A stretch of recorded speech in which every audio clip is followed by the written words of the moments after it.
దేవుడు లోకమును ఎంతో ప్రేమించి ఆయన కుమారుడును లోకమునకు మనల్ని రక్షించుటకు మన కొరకు ఒకే బలిగా అవుటకు పంపించి ఉన్నాడు.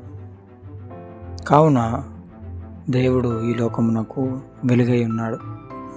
వెలుగుగా ఈ లోకముకు వచ్చి ఉన్నాడు. వెలుగు అనగా ఏమిటి అంటే యేసుక్రీస్తు అని అర్థం. సమస్తమును ఆయన మూలముగా కలిగి ఉన్నది ఏదేయు ఆయన లేకుండా కలగలేదు. దేవుడు ఆ వెలుగు భూమి మీదకి పంపించే ముందు ఒక వ్యక్తి లోకం మీదకు పంపి ఉన్నాడు. అతడు ఆ వెలుగును వచ్చి సాక్ష్యం ఇచ్చుటకు వచ్చి ఉన్నాడు. ఆ వెలుగు ఏమై ఉన్నది, ఆ వెలుగు ఏమి చేస్తుంది, ఆ వెలుగు ఎందుకు భూమి మీదకి వస్తుంది అని వివరించుటకు, సాక్ష్యం ఇచ్చుటకు ఆ వ్యక్తిని దేవుడు లోకమునకు పంపి ఉన్నాడు.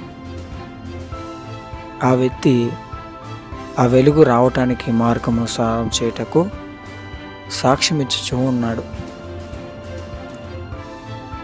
కానీ ఆ వెలుగు ఆ వ్యక్తి కాదు. ఆయన వెనుక రాబోతున్నవాడే ఆయన. ఆ వెలుగు లోకంలోనికి వచ్చి ఉండెను.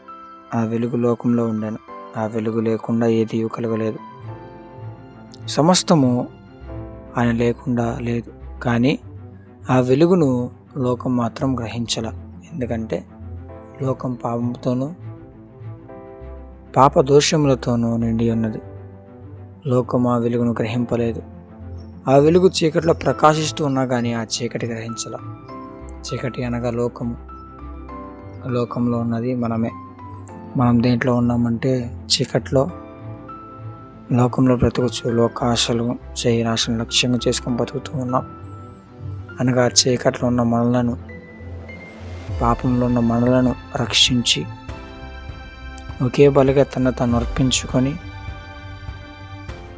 మేఘవాహనుడే మరలా వచ్చి మనలను పరలోక రాజ్యంలో తీసుకెళ్ళటకు ఆయన బలియాగమై ఉన్నాడు. లోకం ఆయన గ్రహించలా. మరి మనం గ్రహిస్తున్నామా లేదా? మనం ఆ వెలుగును గ్రహించి ఆ వెలుగును మనం పొంది నిజమైన క్రీస్తు మార్గంలో నడుస్తున్నామో లేదంటే ఇంకా చీకటి కార్యాలు చేస్తూ మళ్ళీ మనం ప్రశ్నించుకుంటున్నాము. చూసుకుంటారండి. దేవుడు లోకంలో ఎంతో ప్రేమించి ఉన్నాడు. నిన్ను నన్ను ఎంతగానో ప్రేమించి ఉన్నాడు.